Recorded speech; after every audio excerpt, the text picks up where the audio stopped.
Halo semuanya, kali ini saya akan menjelaskan terkait sketsa grafik fungsi.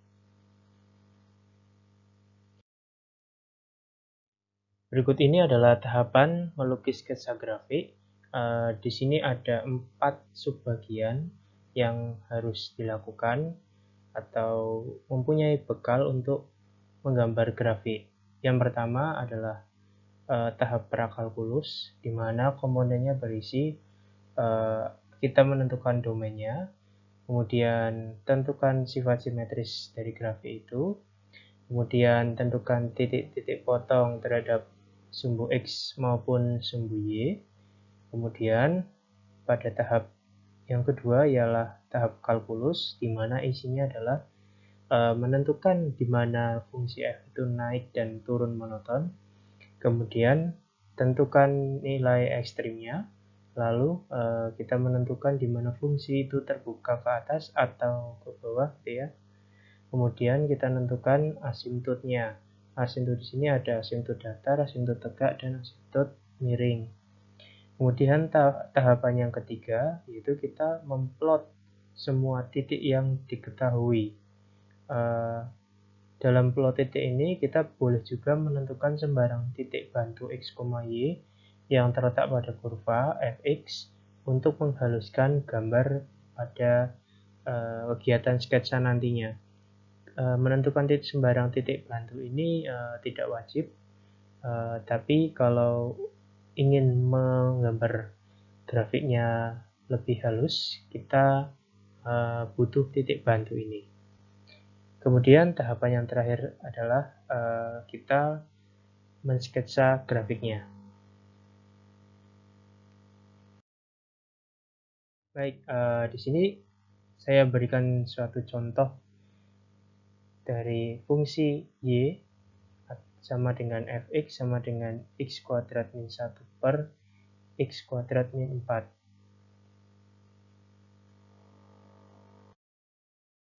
Langkah yang pertama, kita menentukan domain fungsi dari f itu. Domain fungsinya ialah x, di mana x-nya itu tidak boleh negatif 2 atau 2, di mana x-nya itu merupakan bilangan real.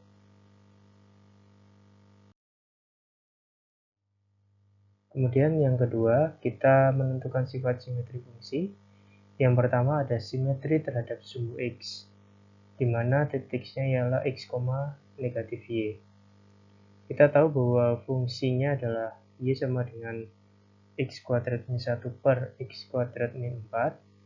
Kemudian kita substitusikan negatif y-nya itu ke dalam persamaan tersebut, sehingga kita temukan bahwa negatif y itu tidak sama dengan y.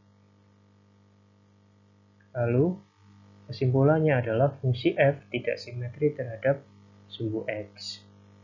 Kemudian yang kedua, simetri terhadap sumbu y, di mana titiknya ialah negatif x, y. Kita tahu bahwa fungsinya adalah ini.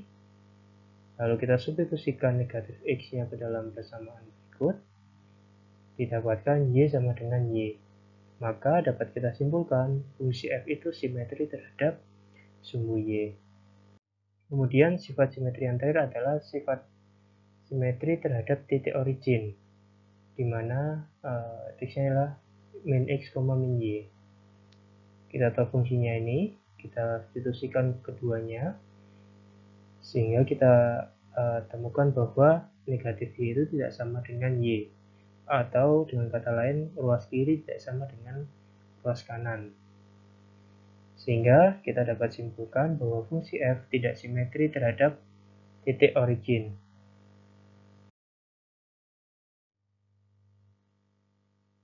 Selanjutnya kita tentukan titik potong terhadap sumbu x dan sumbu y. Yang pertama kita cari titik potong terhadap sumbu x, di mana y-nya itu sama dengan 0.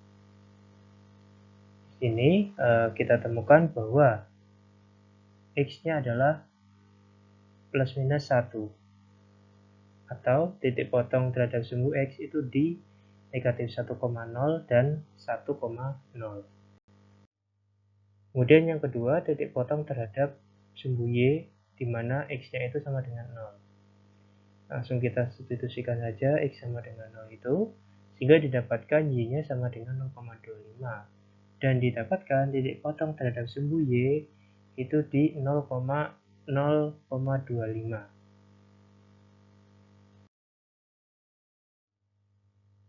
Kemudian, langkah yang keempat, kita menentukan letak F naik atau turun monoton.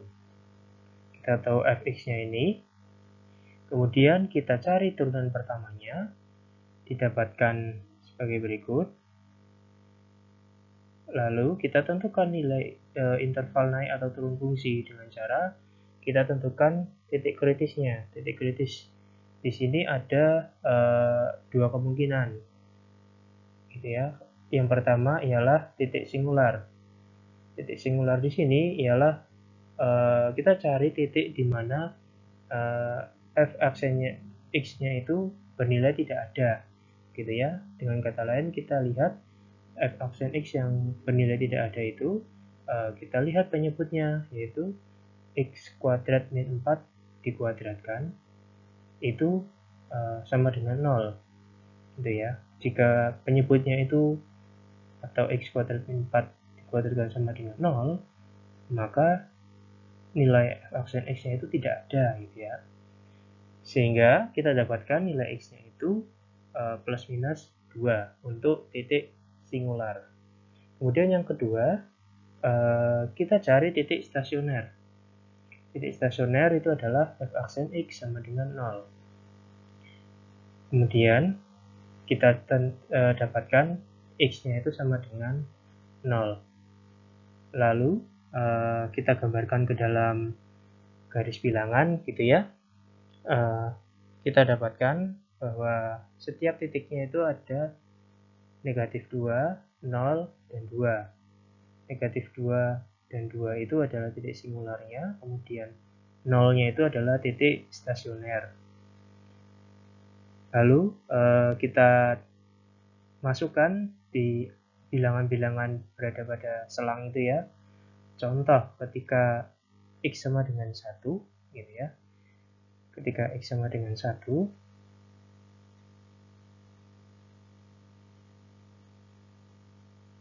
berarti di sini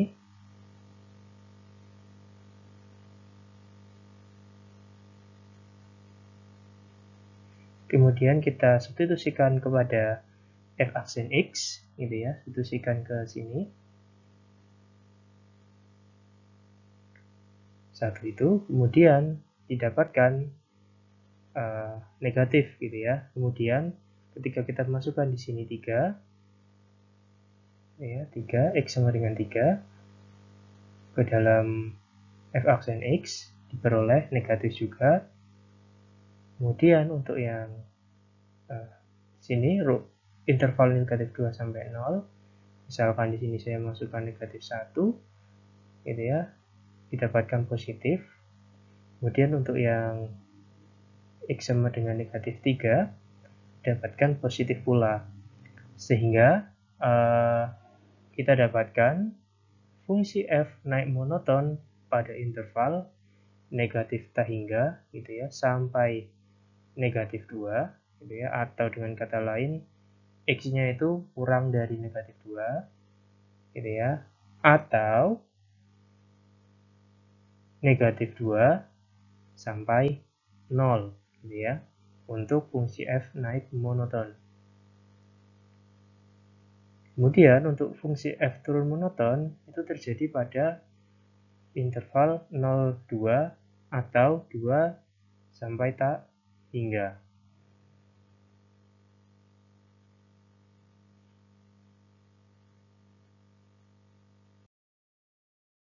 Selanjutnya, kita cari nilai ekstrim suatu fungsi.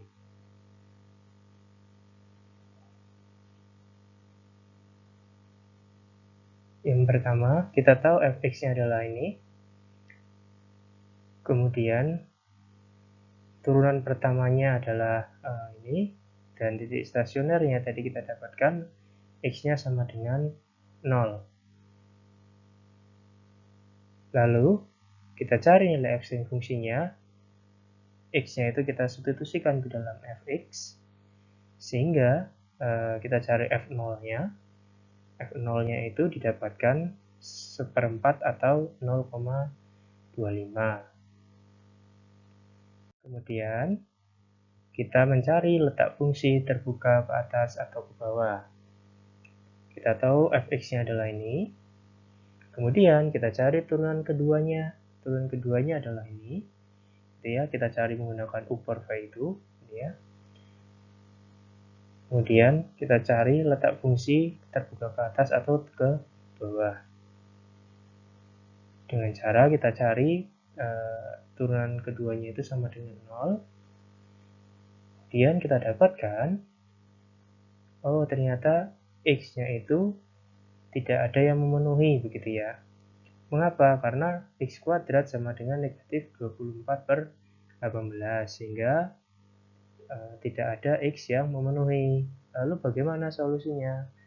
Kemudian kita cari dengan cara titik singularnya itu, atau yang saya tuliskan di sini, apabila tidak ada nilai x yang memenuhi, maka kita gunakan titik singular x sama dengan plus minus 2 yang sudah kita cari tadi, ya.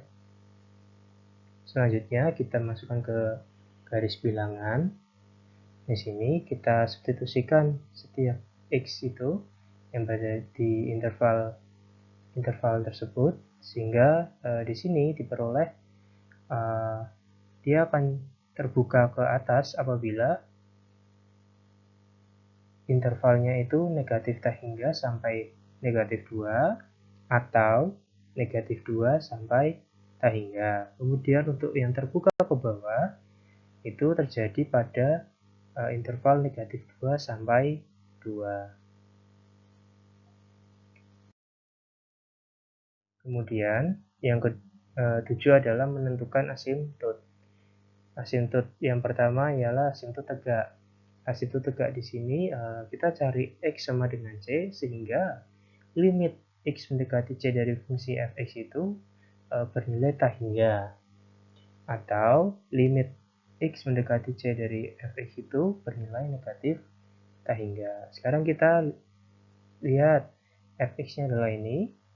Kemudian kita tahu bahwa yang menyebabkan nilai limitnya tak hingga itu saat x-nya sama dengan min 2 dan x sama dengan 2. Gitu ya. Kalau kita lihat x-nya sama dengan min 2 dan x sama dengan 2, kita tahu bahwa nilai limitnya itu tak hingga.